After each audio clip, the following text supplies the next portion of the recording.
बिस्मिल्लाहिर्रहमानिर्रहीम। अस्सलाम वालेकुम डियर स्टूडेंट्स। आज हम पढ़ रहे हैं, लेक्चर नंबर हमारा N2 है, चैप्टर नंबर हमारा चल रहा है 11 और इसमें हमारा टॉपिक है लाइट डिपेंडेंट रिएक्शन, जिसको हम लाइट रिएक्शन भी बोलते हैं और ये फोटोसिंथेसिस का फर्स्ट रिएक्शन है। इसके अंदर हम डिस्कस कर रहे हैं एनर्जी कन्वर्जन फेज यानी फॉर्मेशन ऑफ एटीपी और NADPH यानी एटीपी की सिंथेसिस और NADPH की सिंथेसिस जो है वो कैसे जो है ये होती है। इसमें बेसिकली हम फोटो सिस्टम 1 और फोटो सिस्टम 2 के दरमियान में डिफरेंस पढ़ेंगे। इसके अलावा पहले फोटो सिस्टम की डेफिनेशन पढ़ेंगे, फिर फोटो सिस्टम के दो पार्ट होते हैं, एक होता है रिएक्शन सेंटर और दूसरा होता है एंटीना कॉम्प्लेक्स।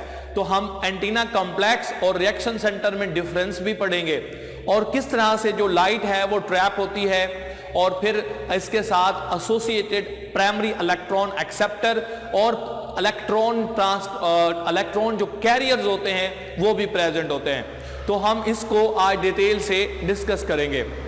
सबसे पहले तो हमारे पास है कि लाइट रिएक्शन होता क्या है। फर्स्ट फेज है लाइट रिएक्शन को, जिसे हमने लास्ट लेक्चर में भी डिस्कस किया, जिसमें जो सनलाइट होती है उसको यूज किया जाता है। सनलाइट को ट्रैप करके वाटर और कार्बन डाइऑक्साइड को रिड्यूस कर यानी कि वाटर को रिड्यूस किया जाता है और इसमें एटीपी और NADPH जो है वो प्रोड्यूस होती है। तो हम इसको देखते हैं कि फोटो सिस्टम क्या होता है हमारे पास। क्लास अब मैंने कल आपको दिखाया था कि जो लीफ होता है, लीफ के अंदर क्लोरोफिल को मैंने एक्सप्लेन किया था। तो लीफ के जो सेल होते हैं उनको हम बोलते हैं, जो मिडल प्रेजेंट होते हैं, पैलिसेड मेसोफिल सेल जिनमें एयर स्पेसेस नहीं होती और दरमियान में होते हैं स्पॉन्जी मेसोफिल जिनमें एयर स्पेसेस होती हैं। इनके अंदर प्लेजेंट होते हैं क्लोरोप्लास्ट, जो कि क्लोरोप्लास्ट के अंदर थैलाकॉइड मेम्ब्रेन के ऊपर क्लस्टर्स ऑफ पिगमेंट्स प्रेजेंट होते हैं, उनको हम बोलते हैं फोटो सिस्टम। ठीक हो गया। Clusters of pigments which are present on thylakoid membrane is called photosystem. The photosynthetic pigments are organized into clusters called photosystem. photosystem की definition के बाद next हमारे पास है photosystem जो है वो करते क्या है। photosystem जो है ये sunlight को trap करते हैं और उसको ATP और NADPH के अंदर convert करते हैं। The photosystems are efficient for absorption and utilization of solar energy in thylakoid membrane into the ATP and NADPH इसमें कन्वर्ट कर दिया जाता है। इसके साथ ही नेक्स्ट हमारे पास है बेटा कंपोनेंट्स ऑफ फोटोसिस्टम। जो फोटोसिस्टम होता है इसके दो पार्ट होते हैं। एक इसका पार्ट होता है जिसका नाम है रिएक्शन सेंटर, जो कि इसका मेजर पार्ट होता है, और दूसरा होता है एंटीना कॉम्प्लेक्स, जिनका काम होता है सनलाइट को ट्रैप करना और उस सनलाइट के अंदर जो एनर्जी प्रोड्यूस होगी उसको एटीपी और NADPH के अंदर कन्वर्ट करना। तो क्लास मैंने यहां पर ऐसे सिंपल सा मिसाल के तौर पर हमारे पास ये लीफ है और लीफ में मैंने आपको कल दिखाया था इसके अंदर प्रेजेंट होते हैं, यानी कल हमने क्लोरोप्लास्ट को डिटेल से देखा था। तो क्लास ये हमारे पास क्लोरोप्लास्ट है, इसके अंदर ये प्रेजेंट होते हैं थैलाकॉइड्स और इन थैलाकॉइड के ऊपर प्रेजेंट होते हैं फोटोसिंथेटिक पिगमेंट्स, जो कि फोटोसिंथेटिक पिगमेंट क्या करते हैं, सनलाइट को ट्रैप करते हैं और सनलाइट को ट्रैप करने के बाद एटीपी और NADPH के कन्वर्ट करते हैं। तो मैंने इन थैलाकॉइड के ऊपर मैं एक बाहर थैलाकॉइड बना देता हूं, मिसाल के तौर पर ये एक थैलाकॉइड है। तो इस थैलाकॉइड के ऊपर प्रेजेंट होते हैं डिफरेंट फोटोसिंथेटिक पिगमेंट्स। मैं यहां पर रिप्रेजेंट कर देता हूं, मिसाल के तौर पर ये है हमारे पास है फोटोसिंथेटिक पिगमेंट। ये फोटोसिंथेटिक पिगमेंट सनलाइट को ट्रैप करते हैं। मिसाल के तौर पर हमारे पास है ये सनलाइट के अंदर जो सूरज इलेक्ट्रोमैग्नेटिक वेव्स होती हैं इनको ट्रैप करेंगे और इसको कन्वर्ट करेंगे एटीपी और NADPH के अंदर। अब सबसे पहले हम बढ़ते हैं कि पार्ट कौन कौन से हैं। तो क्लास ये आपको जो ग्रीन कलर के नजर आ रहे हैं ये हैं फोटोसिंथेटिक पिगमेंट्स। क्योंकि ये क्लस्टर बना हुआ है तो हम इसको बोलेंगे फोटोसिस्टम। और इसके बाद क्लास जो फोटो सिस्टम्स हैं ये हैं क्लस्टर्स ऑफ पिगमेंट। और इसको हम बोलते हैं reaction centre. This is reaction centre, reaction centre. और बाकी जो आपको पिगमेंट नजर आ रहे हैं that is antenna complex, antenna complex ये हमारे पास है, यानी रिएक्शन सेंटर और एंटीना कॉम्प्लेक्स दोनों को कलेक्टिवली कहते हैं फोटो सिस्टम। क्लियर हो गया क्लास? अब रिएक्शन सेंटर डिस्कस करते हैं कि रिएक्शन सेंटर, और इससे पहले हम बात करते हैं एंटीना कॉम्प्लेक्स की। तो क्लास जो आपको ये पिगमेंट नजर आ रहे हैं इसमें बहुत सारे क्लोरोफिल ए होते हैं, क्लोरोफिल बी होते हैं, कैरोटीनाइड्स होते हैं, कैरोटीन्स होते हैं। इन पिगमेंट्स को कलेक्टिवली जो सनलाइट को ट्रैप करते हैं और जो एनर्जी आती है इसको कन्वर्ट, यानी सनलाइट को, मिसाल के तौर पे ये सनलाइट है तो सनलाइट को ऑब्जॉर्ब करेंगे और रेजोनेंस के जरिए, यानी ये इसको एनर्जी प्रोवाइड करेगा, इसको प्रोवाइड करेगा, फिर ये रेजोनेंस के जरिए जो एनर्जी होती है, सारे एनर्जी जो है वो किसको प्रोवाइड करते हैं, सारे के सारे एनर्जी जो है वो रिएक्शन सेंटर को ट्रांसफर कर देते हैं बाय रेजोनेंस। तो इन सब को, जिसमें बहुत सारे क्लोरोफिल ए होते हैं, कैरोटीनाइड्स होते हैं, क्लोरोफिल बी होते हैं, इन सब को हम कलेक्टिवली बोलते हैं एंटीना कॉम्प्लेक्स, जो सनलाइट को ट्रैप करके अपनी एनर्जी रिएक्शन सेंटर को दे देते हैं।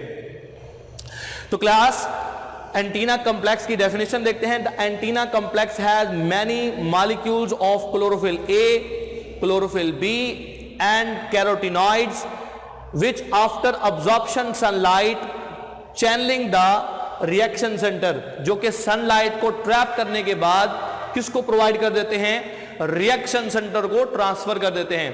तो याद रखिएगा रिएक्शन सेंटर और एंटीना कॉम्प्लेक्स में डिफरेंस। एंटीना कॉम्प्लेक्स जो है it contain reaction center, antenna complex contain many chlorophyll A, chlorophyll B, carotenoids which after absorption sunlight transfer it to the reaction center। Clear हो गया? और जिस process के जरिए ट्रांसफर करते हैं उसको क्या बोलते हैं बेटा, रेजोनेंस। रेजोनेंस यानी एक से दूसरे तीसरे ये ट्रांसफर एनर्जी प्रोवाइड करा दी जाती है रिएक्शन सेंटर को। अब हम बात करते हैं कि ये रिएक्शन सेंटर क्या होता है। तो क्लास जो रिएक्शन सेंटर है इसमें एक या इस एक से ज्यादा क्लोरोफिल ए होते हैं और इसके साथ प्राइमरी इलेक्ट्रॉन एक्सेप्टर्स होते हैं और तीसरा इसके अंदर होते हैं प्रोटीन कैरियर्स जो कि इलेक्ट्रॉन ट्रांसपोर्ट सिस्टम बनाते हैं, जिसको हम ईटीसी या इलेक्ट्रॉन ट्रांसपोर्ट चेन का नाम भी देते हैं। तो हम इसको बोलते हैं, मिसाल के तौर पर ये हमारे पास जो पिगमेंट है क्लोरोफिल ए और इसके साथ ये हमारे पास है primary electron acceptor are associated with reaction centre. और प्राइमरी इलेक्ट्रॉन एक्सेप्टर और क्लोरोफिल ए आगे लिंक्ड होते हैं प्राइम प्रोटीन कैरियर्स। और क्लास जो प्रोटीन कैरियर्स हैं ये हमारे पास बनाते हैं electron transport chain, electron transport chain. And that electron transport chain, इसके अंदर फिर जब इलेक्ट्रॉन्स या एनर्जी जो है मूव करती है इलेक्ट्रॉन ट्रांसपोर्ट चेन में, तो उसे जो एटीपी जो है वो सिंथेसाइज की जाती है और इस प्रोसेस को बोलते हैं केमिओस्मोसिस, जिसको हम डिटेल में बाद में डिस्कस भी करेंगे। तो ये हमारे पास होता है रिएक्शन सेंटर, जिसमें क्लोरोफिल ए होता है, प्राइमरी इलेक्ट्रॉन एक्सेप्टर्स होते हैं जो दोनों लिंक्ड होते हैं प्रोटीन कैरियर्स, जिसमें हम डिटेल से आगे पढ़ेंगे। और ये आगे इससे जब इलेक्ट्रॉन्स प्रोटीन कैरियर्स में इलेक्ट्रॉन्स मूव करते हैं तो इससे जो एनर्जी प्रोड्यूस होती है उसको एटीपी में कन्वर्ट किया जाता है। तो हम देखते हैं what is reaction centre book से डिटेल से। The reaction centre has one or more molecules of chlorophyll a, primary electron acceptors and associated electron carriers of electron transport chain, यानी इलेक्ट्रॉन ट्रांसपोर्ट चेन के जो carriers होते हैं। Clear हो गया class? इसके बाद हमारे पास है chlorophyll a and primary electron acceptor are closely linked with protein carriers, जो मैंने अभी आपको एक्सप्लेन किया डायग्राम से। इसके बाद है class role of electron transport chain, यानी जो प्रोटीन कैरियर है या इलेक्ट्रॉन ट्रांसपोर्ट चेन में इसका रोल क्या है। तो इसका रोल होता है एटीपी को केमियोस्मोसिस के जरिए प्रोड्यूस करना, क्योंकि जब इलेक्ट्रॉन्स हायर एनर्जी लेवल से लोअर एनर्जी लेवल में आते हैं तो एनर्जी जो रिलीज करते हैं उसको एटीपी के अंदर जो है वो कन्वर्ट किया जाता है। The electron transport chain system play a important role in generation of ATP by chemiosmosis. तो केमियोस्मोसिस के अंदर जो है एनर्जी जो है वो उसको एटीपी में कन्वर्ट किया जाता है। इसके बाद क्लास हमारे पास जो फोटो सिस्टम है ये दो तरह के हैं, यानी थैलाकॉइड मेम्ब्रेन के ऊपर जो फोटो सिस्टम है ये दो तरह के हैं। मैं यहां पर रिप्रेजेंट कर देता हूं क्लास। मिसाल के तौर पर हमारे पास है ये एक थैलाकॉइड मेम्ब्रेन, और इस थैलाकॉइड मेम्ब्रेन के अंदर जो है ये स्ट्रोमा है, सॉरी अंदर ल्यूमन है और बाहर है स्ट्रोमा, और इसके ऊपर प्रेजेंट है फोटोसिंथेटिक पिगमेंट। तो याद रखिए क्लास, पहले जो फोटो सिस्टम प्रेजेंट है उसका नाम है फोटो सिस्टम 2। उसके बाद यहां प्रेजेंट है इलेक्ट्रॉन एक्सेप्टर्स, यानी primary electron acceptors, primary electron acceptor. और प्राइमरी इलेक्ट्रॉन एक्सेप्टर आगे लिंक्ड हैं किसके साथ? Protein carriers. इनको हम बोलते हैं, मैंने जो ब्लू से बनाया है, these are electron transport chain, और इसमें प्रोटीन कैरियर्स होते हैं। और आगे ये प्रोटीन कैरियर फोटो सिस्टम 1 के साथ अटैच होते हैं, दैट इज फोटो सिस्टम 1। और फिर फोटो सिस्टम 1 जो है आगे फर्दर प्राइमरी इलेक्ट्रॉन एक्सेप्टर के साथ अटैच होता है। और अब ये जो इलेक्ट्रॉन जहां पर है ये वाला प्रोसेस है, इसमें एटीपी प्रोड्यूस होती है, जिसको अभी हमने बात की थी कि ये केमियोस्मोसिस कहलाता है। और उसके बाद जो इलेक्ट्रॉन एक्सेप्टर यानी फोटो सिस्टम 1 के जो प्राइमरी इलेक्ट्रॉन एक्सेप्टर हैं ये आगे NADPH ये सिंथेसिस करने में इन्वॉल्व होते हैं। तो लाइट रिएक्शन में हमारे पास एटीपी और NADPH जो है वो प्रोड्यूस होती है। तो फोटो सिस्टम 2 और फोटो सिस्टम 1 ये बेसिकली हमारे पास दो सिस्टम है। इनको फोटो सिस्टम 1 और फोटो सिस्टम 2 इसलिए कहते हैं क्योंकि फोटो सिस्टम 1 पहले डिस्कवर हुआ था 1 के नाम से और बाद में डिस्कवर हुआ था फोटो सिस्टम 2। हालांकि रिएक्शन में पहले फोटो सिस्टम 2 आता है और रिएक्शन में फोटो सिस्टम 1 बाद में आता है। तो फोटो सिस्टम की हमारे पास दो टाइप्स हैं। There are 2 types of photo system, number 1 photo system 1 and number 2 photo system 2। Class जो फोटो सिस्टम 2 है ये ऑब्जर्व करता है कौन सी सनलाइट को? 680 नैनोमीटर वेवलेंथ ऑफ लाइट को, जबकि फोटो सिस्टम 1 जो है ये 700 नैनोमीटर वेवलेंथ ऑफ लाइट को ऑब्जर्व करता है। तो पहले हम बस बात कर रहे हैं फोटो सिस्टम 1 की। The photo system 1 has chlorophyll A which has ability to absorb the maximum light of 700 nanometer and called P700 nanometer, और it is discovered first so called photo system 1 but in reaction it is present in later। reaction में ये बाद में है, लेकिन ये जो discover हुआ था वो पहले हुआ था, और जो सनलाइट की जो वेवलेंथ मैक्सिमम ये ऑब्जर्व करता है वो 700 नैनोमीटर ऑफ वेवलेंथ है। उसके बाद क्लास दूसरा हमारे पार्ट है फोटो सिस्टम 2। फोटो सिस्टम 2 जो है वो रिएक्शन में पहले प्रेजेंट है और ये 680 नैनोमीटर वेवलेंथ ऑफ लाइट को ऑब्जर्व करता है।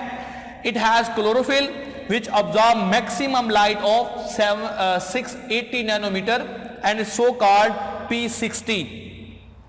और उसके बाद ये हमारे पास दो सिस्टम है, तो फोटो सिस्टम 2 और फोटो सिस्टम 1। और इसके बाद इंशाल्लाह हम डिस्कस करेंगे साइक्लिक रिएक्शन और नॉन साइक्लिक रिएक्शन ऑफ फोटोसिंथ, जिसमें हम जो है पहले हम पढ़ेंगे कि नॉन साइक्लिक फास्फोरिलेशन। पहले तो फास्फोरिलेशन याद रख लें कि जब एनर्जी प्रोड्यूस हो नॉन साइक्लिक इलेक्ट्रॉन फ्लो के अंदर तो उसको हम बोलते हैं नॉन साइक्लिक फास्फोरिलेशन, और जब energy cyclic flow of electron में प्रोड्यूस होगी तो हम उसे साइक्लिक फास्फोरिलेशन। फास्फोरिलेशन का मतलब क्या है? तो एटीपी की सिंथेसिस को हम बोलते हैं फास्फोरिलेशन, जिसको हम नेक्स्ट लेक्चर में है इंशाल्लाह डिटेल से डिस्कस करेंगे। तो यहां पर हमारा लेक्चर एंड होता है। Thank you class, Allah Hafiz.